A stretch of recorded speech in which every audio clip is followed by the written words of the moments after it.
Salut! Aujourd'hui, je fais une vidéo sur as-tu besoin de conseils ou de techniques?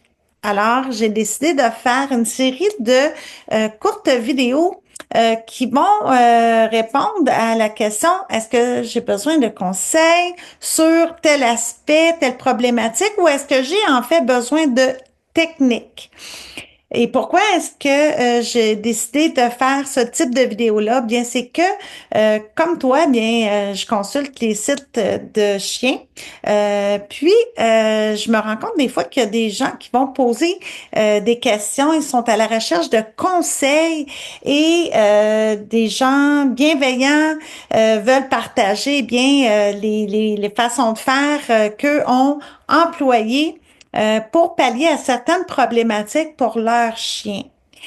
Mais parfois, il y a des réponses qui, bien que ce soit des conseils qui soient donnés par de bonne foi, eh bien, ça peut en fait biaiser la personne ou bien l'aligner sur une mauvaise direction et même parfois bien empirer, aggraver en fait la situation.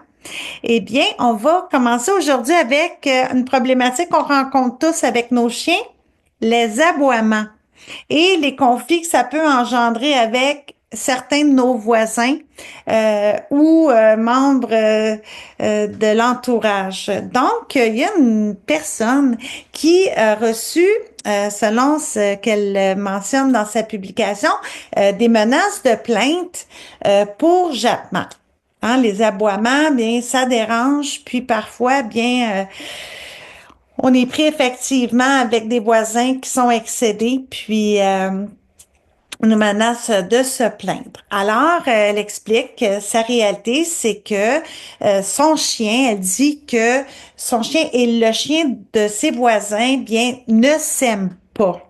Et que elle prend des mesures, ce qui est une très bonne chose. Elle entre ses chiens dans la maison quand l'autre chien est dehors. Elle a même sorti des colliers électrostatiques. Ça, c'est des colliers qui peuvent, lorsque le chien émet des bruits, des aboiements, vont émettre des sons, des avertissements, puis vont envoyer une petite décharge électrique pour sanctionner le chien. Elle dit naturellement qu'elle n'était pas pour envoyer ses chiens moins souvent dehors. C'est ce que suggèrent ses voisins lorsque l'autre chien est dehors. Et c'est tout à fait normal parce que ces chiens qu'elle dit bien aiment être dehors, oui, mais on peut quand même jouir de la liberté de décision puis d'aller comme bon nous semble sans se faire gérer par nos voisins. Un problème de plus pour mon chien et toute la journée parce que elle doit le surveiller et ça, bien, elle dit que ça brise sa liberté. Donc, elle demande des commentaires qui sont constructifs. Alors, vous voyez, surligné des petits points. Alors, deux chiens ne s'aiment pas. Ça, c'est de l'anthropomorphisme. Les chiens ne vont pas s'aimer ou ne pas s'aimer. Euh, les relations qu'ils vont avoir entre eux, les congénères, vont dépendre de plusieurs facteurs. Euh, Facteurs qu'on pourrait dire d'organisation sociale. Bon, quel chien se sent plus en droit au niveau hiérarchique et je mets dans la description un court vidéo d'une entrevue que le docteur Metch, le professeur Metch, Dr. Metch, qui est un étiologue vraiment réputé et sur lequel se fondent beaucoup de théories de l'apprentissage et de l'éducation canine, qui justement précise ses positions quant au système de hiérarchie et de domination chez les loups et les chiens d'ailleurs, et comment ces propos ont été mal interprétés par certains membres de la profession de l'éducation canine. Alors, vous pourrez lire, écouter la vidéo et lire les sous-titres en français si vous ne comprenez pas l'anglais, mais vous aurez la vision quant à la hiérarchie et la domination de Dr. Metch directement. Donc, qu'est-ce qui arrive, c'est que si les chiens n'ont pas été bien socialisés ensemble, si un des deux chiens a des problématiques au niveau de ses relations sociales avec d'autres congénères, bien, effectivement, ça peut occasionner des aboiements. Également, est-ce que un des chiens ou les deux chiens bien aboient parce qu'ils veulent signifier des questions territoriales? Est-ce que ils veulent aboyer parce qu'ils est-ce qu'ils vont aboyer en fait parce qu'ils veulent jouer? Alors, il y a plusieurs facteurs, pardon, qui vont expliquer les aboiements. Alors, il faut bien comprendre ces aboiements-là pour être capable d'identifier ce qui est un aboiement problématique ou un aboiement qui est simplement circonstanciel et qui sont des invitations au jeu. Donc, elle prend des mesures, ce qui est une bonne chose. Hein? Elle laisse pas son chien faire ou ses chiens faire. Elle va les entrer à la maison. Et là, elle a deux chiens. Ça veut dire qu'il y a quand même une dynamique de trois chiens. Donc, il y a tout un effet d'entraînement aussi par rapport à ça. Donc, les chiens vont répondre à des stimuli par des aboiements. Il va y avoir l'effet de mimétisme également. Elle entre ses chiens quand le chien est dehors. Alors, pour cette personne-là, eh bien, c'est la solution qu'elle a trouvée pour pallier au problème. Mais en fait, ça ne pallie pas au problème. Ça ne règle pas les problèmes d'aboiement parce que le comportement d'aboiement n'est pas travaillé. Hey! Chut! Silence! Chut! Silence. Bon garçon, silence. Donc, on ne met pas en place des stratégies pour dissuader les chiens d'aboyer et de remplacer le non-aboiement par une récompense, donc un incitatif à ne pas aboyer. Alors là, vous voyez, quand on est dans l'évitement, on nourrit le problème parce que on identifie au chien que lorsqu'il y a d'autres congénères dans le milieu, on doit éviter. Ce qui fait que lorsque les chiens sont en présence d'un congénère, notamment ce congénère-là, eh bien, le réflexe d'aboyer va être récurrent. Donc, il va se reproduire. Elle a sorti les colliers électrostatiques. Eh bien, les colliers électrostatiques, ce sont des colliers que l'on retrouve effectivement sur le marché. Et donc, si on en retrouve sur le marché, c'est qu'il y a des utilisateurs. Par contre, ce n'est pas selon les règlements sur le bien-être des animaux. Je vais vous mettre le lien en ligne. Donc, c'est la nouvelle version là, de 2023, si ma mémoire est bonne, des règlements sur les animaux domestiques et les équidés du gouvernement du Québec. Eh bien, les colliers électrostatiques ne sont pas recommandés parce que ils peuvent occasionner des blessures aux animaux. Donc, c'est la petite partie, vous pourrez aller voir les règlements.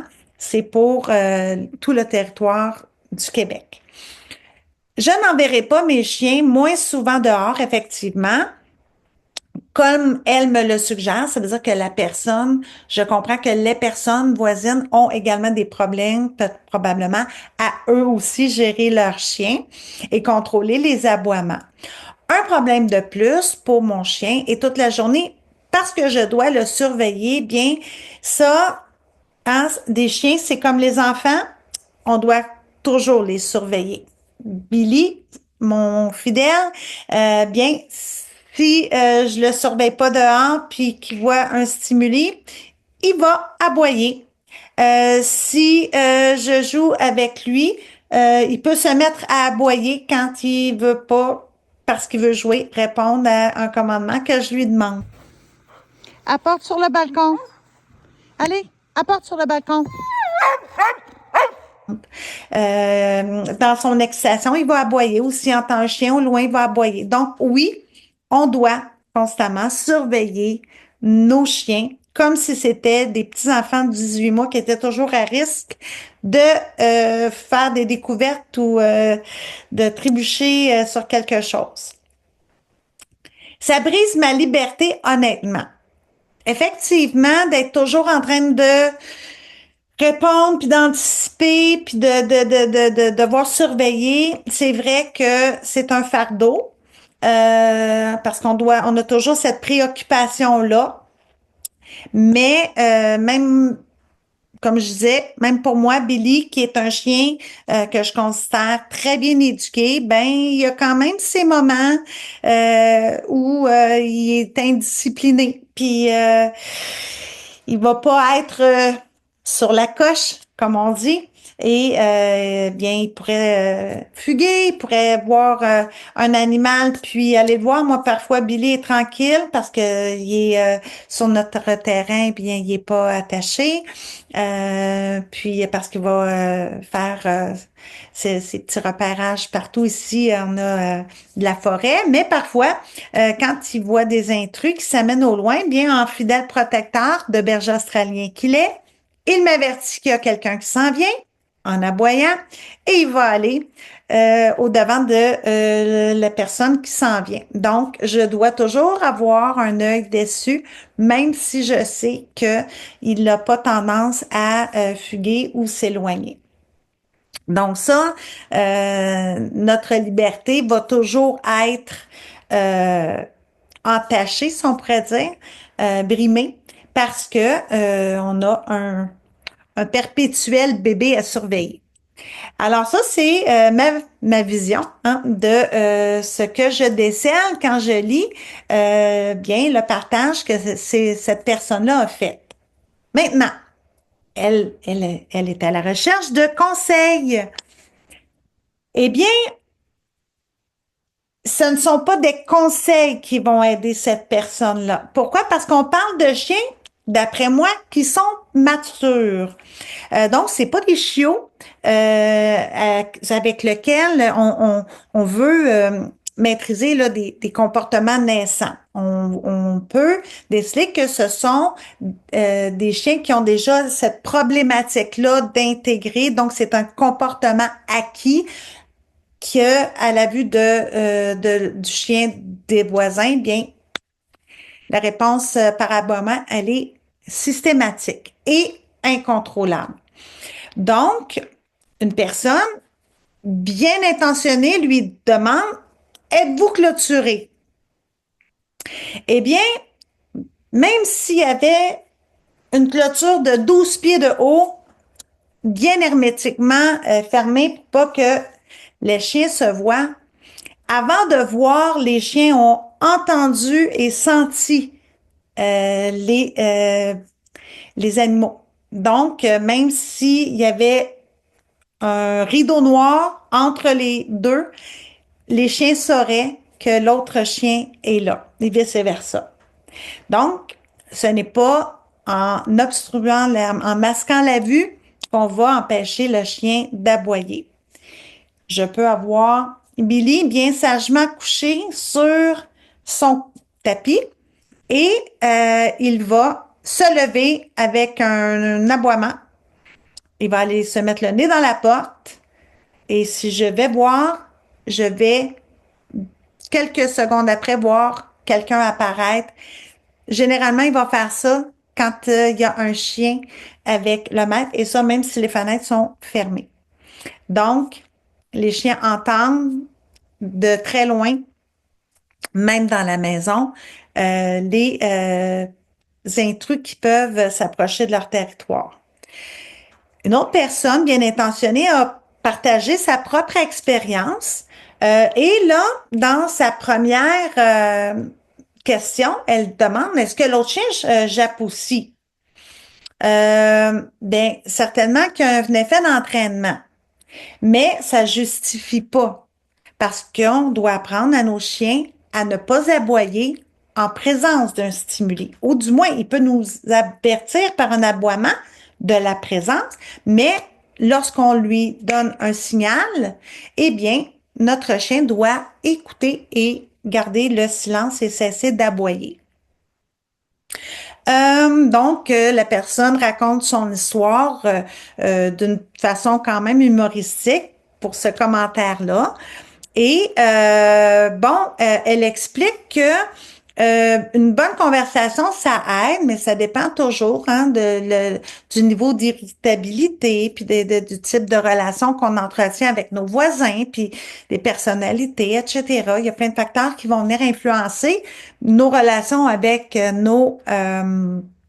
nos voisins, puis aussi ça influence leur approche lorsque notre chien est un irritant pour eux. Euh, et là,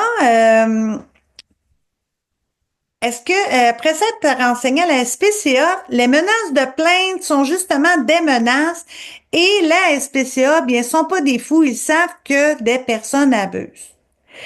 Eh bien, c'est pas exactement comme ça que ça se passe. C'est sûr que la SPCA intervient dans des cas vraiment où c'est justifié, là, ou à l'évaluation de la plainte, bien là, ils vont juger si c'est pertinent ou non d'intervenir. Je connais pas, je suis pas un inspecteur pour la SPCA, mais j'imagine qu'ils vont pas intervenir à chaque plainte qui serait euh, pas sérieuse, disons. Toutefois, il y a les règlements municipaux, la plupart même, interdisent aux propriétaires de chiens. Puis ça, c'est un segment de règlement là, que j'ai pris sur excusez-moi, justice.ca. Cliquez justice.ca où ils expliquent que notamment pour les problèmes d'aboiement chez les chiens, eh bien, il y a les règlements municipaux qui interdisent aux propriétaires de chiens, et je cite, de perturber la paix en laissant leur chien aboyer ou faire du bruit. Donc, il cite en exemple la ville d'Ottawa.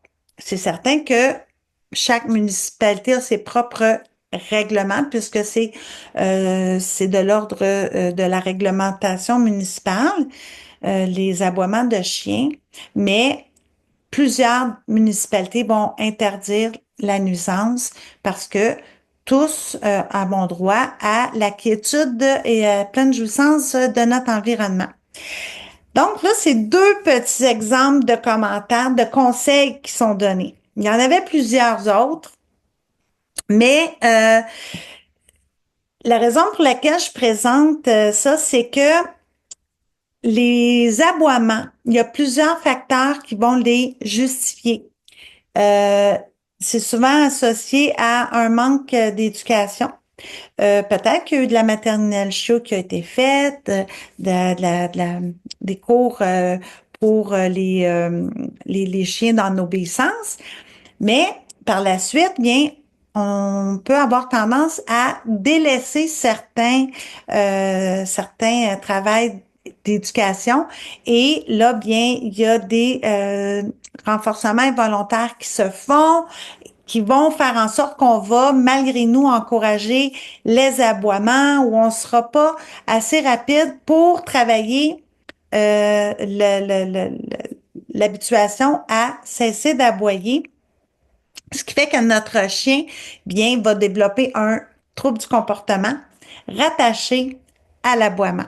Et lorsque ça devient un problème, eh bien, on n'a pas besoin de conseils, on a besoin de techniques. Parce que si on se référerait à des conseils qui sont donnés sur les réseaux sociaux par des personnes qui ne sont pas des intervenants en comportement canin, ou en éducation canine parce que il y a des éducateurs canins qui peuvent travailler les problématiques même si elles sont incrustées. Mais lorsque les problèmes sont un peu plus complexes, bien là, ça prend de faire affaire avec un éducateur en comportement canin parce qu'il a eu une formation plus approfondie au niveau des troubles du comportement. Donc, j'espère que cette différence-là entre est-ce que j'ai besoin de conseils ou j'ai besoin de techniques vous a été utile en matière d'aboiement. Dites-vous que pour ces problématiques-là qui sont irritantes, il y a toujours des manières de recadrer et rapidement ce type de comportement. Il s'agit de faire vos recherches et de trouver le ou la bonne éducatrice comportementaliste canin qui va être capable de vous accompagner et de vous transmettre les bonnes techniques pour régler votre problème, pas seulement qu'avec vos chiens, mais aussi avec vos voisins. Alors sur ce, bien, je vous dis, si vous avez aimé la vidéo, eh bien, cliquez sur j'aime. Si vous avez des commentaires ou des événements qui se sont passés, puis où vous avez suivi des conseils peut-être de personnes, puis ça, justement, ça n'a pas été dans la bonne direction, ben partagez-nous ça. Et si jamais, bien, vous voulez faire connaître cette vidéo à des gens de votre entourage qui auraient besoin de mes conseils, eh bien, je vous invite à partager. Puis, pour connaître bien les moments où je publie mes vidéos, bien, je vous invite à vous abonner à ma chaîne. Puis comme ça, bien, vous recevrez les notifications lorsque je mettrai en ligne mes vidéos. Alors sur ce, bien, je vous dis à la prochaine!